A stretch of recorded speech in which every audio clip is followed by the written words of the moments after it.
Hello guys, good day to all of you. मैं Manoj Mishra Manoj Mishra completion point पे आप सबका स्वागत करता हूं।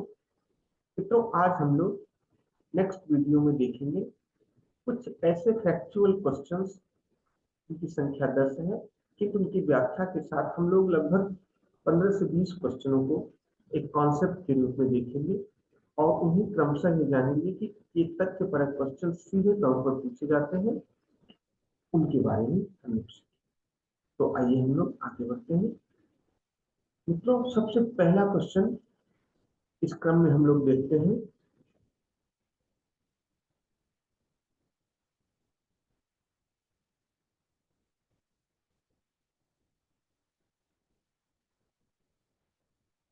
निम्नलिखित में से कौन सा विश्वविद्यालय 1857 के दौरान स्थापित होने वाले प्रथम 3 विश्वविद्यालयों में से है? ऑप्शन है कलकत्ता, बम्बई, दिल्ली, मद्रास। तो जैसा कि हम लोग जानते हैं कि हमारे देश में जब अंग्रेजों के खिलाफ हिंदू और मुस्लिम लोगों ने मिलकर एक आजादी के लिए स्वतंत्रता संग्राम कहा गया, आजादी के लिए लड़ाई लड़े, और वह प्रथम स्वतंत्रता संग्राम कहा गया, जिसको अनेक विद्वानों ने, खास करके अंग्रेज विद्वानों ने उसको एक सैनिक युद्ध कहा, एक सिपाही विद्रोह कहा, बट ऐसा कुछ नहीं था। उसमें पूरे जनमानस के साथ योगदान देते हुए जो लड़ाई लड़ी गई, उस लड़ाई के दौरान अंग्रेजों ने ये समझा कि हमें इनकी शिक्षा दीक्षा के लिए, इनके उत्थान के लिए हमें प्रयास करना चाहिए, जो कि उसके पहले से ही योजना में था। बट उसी के दौरान यह स्वतंत्रता आंदोलन हुआ था। उसके बाद लॉर्ड कैनिंग की मदद से सबसे पहले पूरे भारत में 3 विश्वविद्यालयों की स्थापना की बात की गई, और वो तीनों विश्वविद्यालयों की स्थापना के लिए ये 3 प्रेसिडेंसी उस समय काम कर रही थी। कलकत्ता प्रेसिडेंसी, मुंबई प्रेसिडेंसी और मद्रास प्रेसिडेंसी, जिसमें कि कोलकाता प्रेसिडेंसी जो थी वो प्रेसिडेंसी मुख्य प्रेसिडेंसी मानी जाती थी। तो इन तीनों जगहों पे विश्वविद्यालय की स्थापना के कार्य को आगे बढ़ाया गया।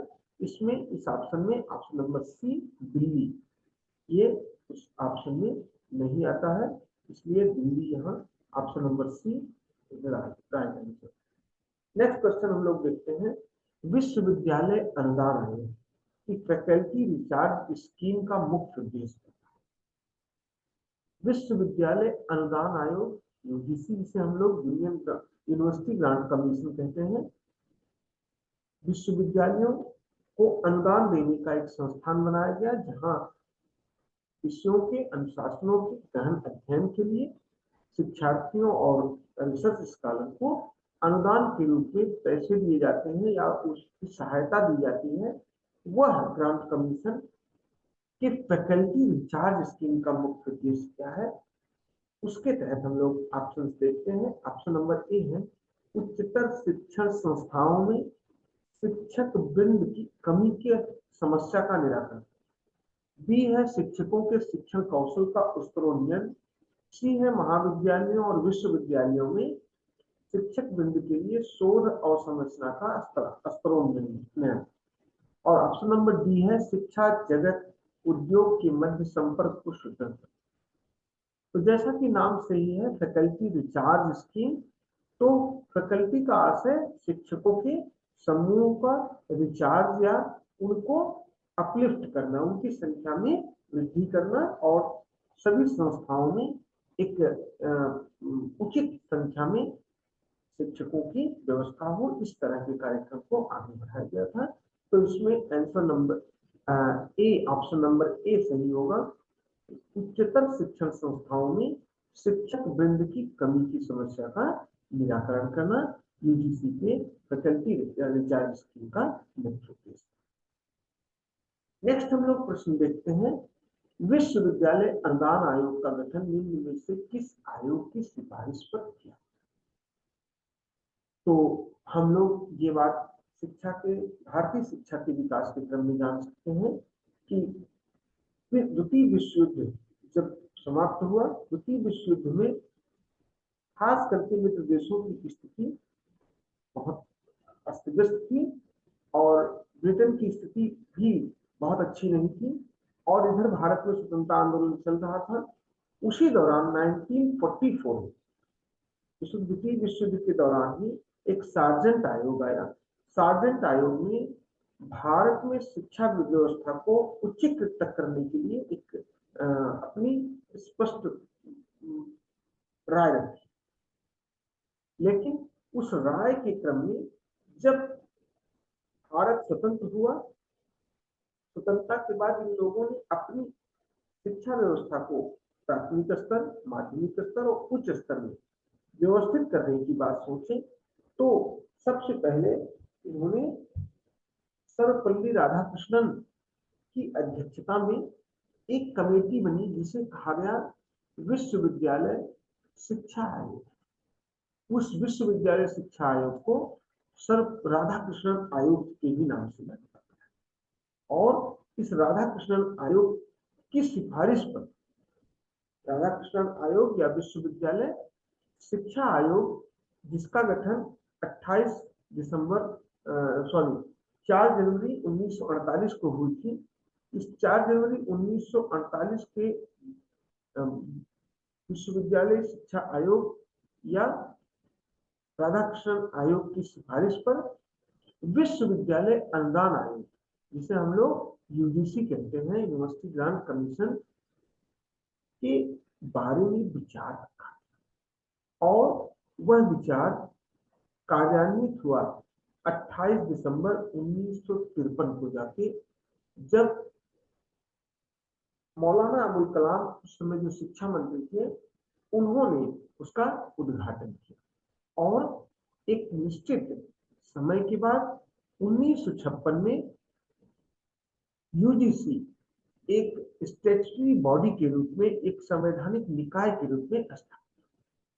तो इस क्रम में हम लोग कई चीजें देखें कि कब विश्वविद्यालय शिक्षा आयोग का गठन हुआ 4 जनवरी 1948 को, कब विश्वविद्यालय अनुदान आयोग का गठन हुआ की सिफारिश हुई 28 दिसंबर 1953 और कब एक संवैधानिक निकाय के रूप में, एक स्टैट्यूटरी बॉडी के रूप में विश्वविद्यालय अनुदान आयोग का गठन 1956।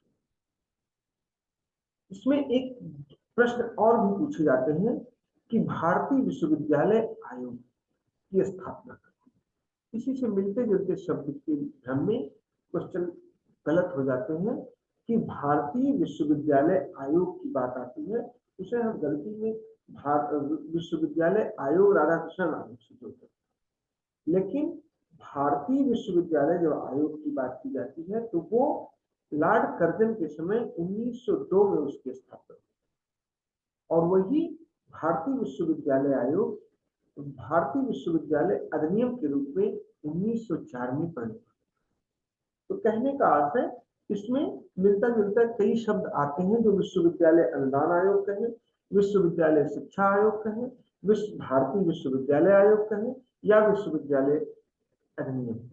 तो 4 प्रारूपों की गठन होता है, उसमें हमें स्पष्ट रूप में ये जानने की जरूरत होती है कि विश्वविद्यालय शिक्षा आयोग या राधाकृष्णन आयोग की सिफारिश पर विश्वविद्यालय अनुदान आयोग का गठन प्रारंभ हुआ, जो कि अंततः एक स्टैट्यूटरी बॉडी के रूप में 1956 में व्यवस्थित। किंतु भारतीय विश्वविद्यालय आयोग इसका गठन 1902 में होता है और विश्वविद्यालय आयोग अधिनियम जो जिसका गठन होता है 1904। तो बातें स्पष्ट होनी चाहिए। तो इसमें ऑप्शन नंबर ए डॉक्टर सर्वपल्ली राधाकृष्णन आयोग की सिफारिश पर विश्वविद्यालय अनुदान आयोग का गठन। आइए हम लोग सबसे अगला क्वेश्चन देखते हैं। तो भारत का पहला खुला विश्वविद्यालय किस राज्य में था? तो खुले विश्वविद्यालय की बात आती है तो विश्व स्तर पर ब्रिटेन का नाम आता है। ब्रिटेन में सबसे पहले खुला विश्वविद्यालय की स्थापना हुई, किंतु भारत में यह व्यवस्था सबसे पहले आंध्र प्रदेश ऑप्शन नंबर ए में स्थापित हुआ। आंध्र प्रदेश के क्रम में हम लोग देखें हैदराबाद में doctor B R Ambedkar open university का गठन हुआ सबसे 1982। इस क्रम में हम लोग अगर देखें तो मित्रों कई विश्वविद्यालय गठित हुए। बी आर अम्बेडकर विश्वविद्यालय आंध्र प्रदेश के बाद, दूसरे नंबर पे वर्धमान महावीर विश्वविद्यालय, यह कोटा में स्थापित हुआ 1987। इसके बाद नालंदा विश्वविद्यालय पटना में स्थापित हुआ मुख्य विश्वविद्यालय के क्रम में 1987 में। यशवंतराव चौहान विश्वविद्यालय जो कि नासिक महाराष्ट्र में गठन हुआ इसकी स्थापना 1985। इसी क्रम में मध्य प्रदेश भोज ओपन यूनिवर्सिटी या खुला विश्वविद्यालय की स्थापना होती है अहमदाबाद में, गुजरात में। इसकी स्थापना होती है भोपाल में होती है भोज विश्वविद्यालय, भोपाल में इसकी स्थापना 1991 में होती है। और डॉक्टर बाबा साहेब अम्बेडकर खुला विश्वविद्यालय, इसकी स्थापना अहमदाबाद गुजरात में 1994 में। नेक्स्ट हम लोग बात करते हैं इसी के क्रम में तो कर्नाटक स्टेट मुक्त विश्वविद्यालय, इसकी स्थापना मैसूर कर्नाटक में होती है 1996 में। नेताजी सुभाष चंद्र बोस खुला विश्वविद्यालय, जिसकी स्थापना कोलकाता में होती है 1997 में। उत्तर प्रदेश राजेश टंडन विश्वविद्यालय की स्थापना, जिसका मुख्यालय प्रयागराज उत्तर प्रदेश में है, उसकी स्थापना 1998 में। इसी प्रकार तमिलनाडु ओपन यूनिवर्सिटी, इसकी स्थापना 2002 में होती है। और पंडित सुंदरलाल शर्मा ओपन यूनिवर्सिटी बिलासपुर छत्तीसगढ़ में, इसकी स्थापना 2000। तो इस क्रम में कुल 10 विश्वविद्यालय और उनके क्रम में ओपन यूनिवर्सिटीज हुए, जो कि हम लोगों ने देखा, आप नोट कर सकते हैं। आगे हम लोग नेक्स्ट प्रश्न की बात करते हैं। Which of the following are the demerits of globalization of higher education? उच्च शिक्षा के वैश्वीकरण के निम्नलिखित में से कौन से अवगुण हैं? यहाँ डीमेरिट की बात। तो सबसे पहला ऑप्शन है एक्सपोजर टू ग्लोबल करिकुलम, विश्व पाठ्यक्रम के साथ सम्मुखीकरण। ये पहला ऑप्शन है जो कि डीमेरिट्स नहीं हो सकता ग्लोबलाइजेशन। तो हमें तो उत्तर मिल गया। नेक्स्ट ऑप्शन है promotion to elitism in education, शिक्षा में अभिजात्य को बढ़ावा देना, जो कि शिक्षा नहीं मानती। सी ऑप्शन है कमोडिफिकेशन ऑफ हायर एजुकेशन, शिक्षा का वस्तुकरण करना, that's also wrong. D increase in the cost of education, शिक्षा की लागत की बढ़ोतरी, अर्थात इंक्रीजिंग कॉस्ट ऑफ एजुकेशन, शिक्षा की लागत की बढ़ोतरी, ये भी ऑप्शन अपने आप में कम करते हैं। तो हम मान के चलते हैं एक्सपोजर टू ग्लोबल करिकुलम, विश्व पाठ्यक्रमों के साथ सम्मुखीकरण करना, यह एक डीमेरिट नहीं है। यह उच्च शिक्षा के वैश्वीकरण के परिप्रेक्ष्य में, ग्लोबलाइजेशन के परिप्रेक्ष्य में ये गुण के रूप में होता है। इसलिए ऑप्शन नंबर ए जिस भी विकल्प में नहीं होगा वही आंसर सही। तो इसमें हम लोग देख रहे हैं कि ऑप्शन नंबर सी में ए विकल्प नहीं है, इसलिए B, C and D is right answer, अर्थात option number C is right, विकल्प सी सही। आइए हम लोग नेक्स्ट क्वेश्चन की बात करते हैं। Which organisation in India oversees the functioning and quality aspect of teacher education program? Bharat में शिक्षण कार्यक्रमों की गतिविधि तथा गुणवत्ता संबंधी पक्ष का निरीक्षण कौन संगठन करता है? यहाँ बात शिक्षक की बात की जाती है। शिक्षक से आशय विद्यालयों के शिक्षकों से होता है।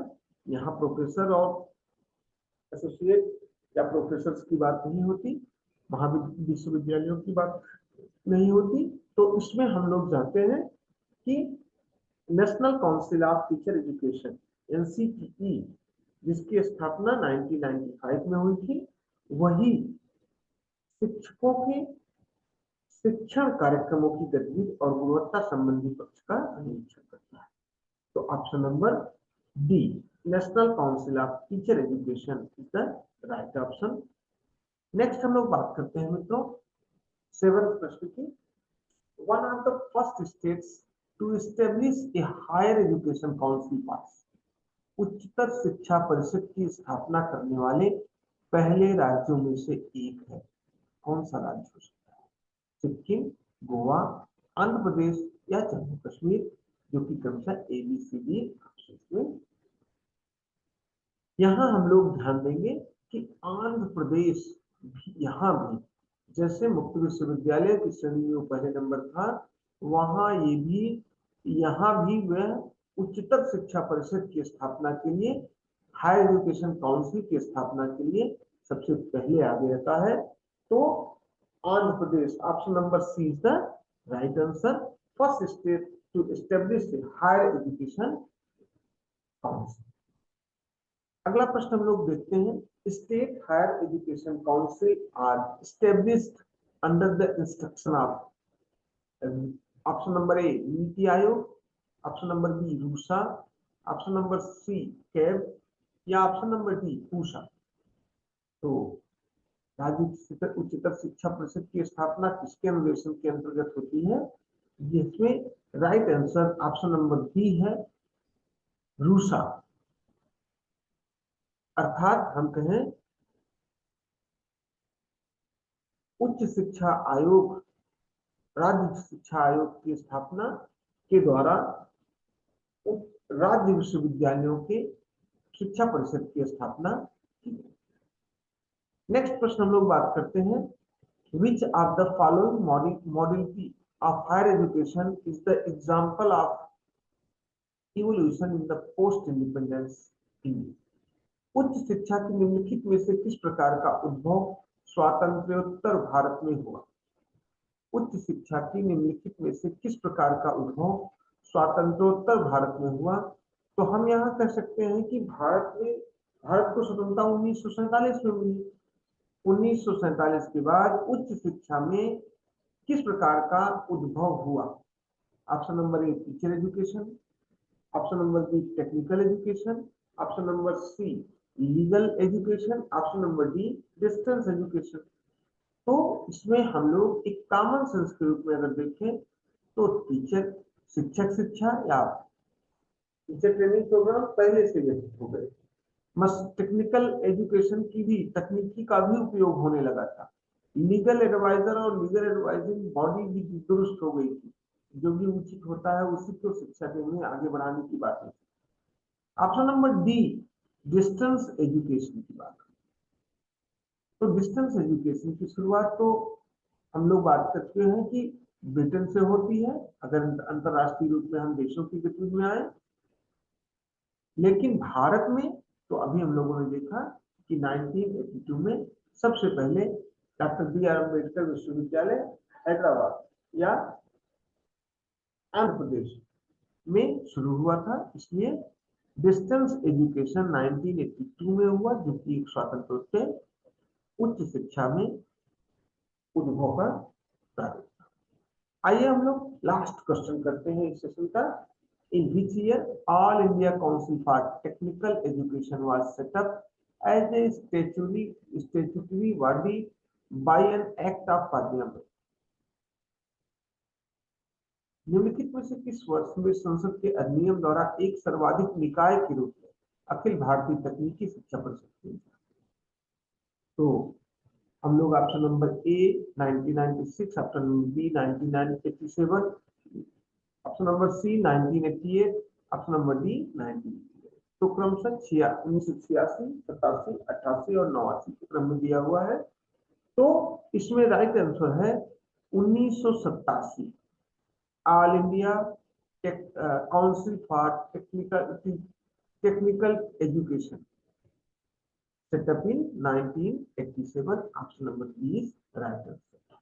तो मित्रों इस प्रकार हम लोगों ने 10 प्रश्नों का अभ्यास किया, जिसके बैकग्राउंड में हम लोगों ने कम से कम 5 से 6 क्वेश्चंस और भी जाने समझे।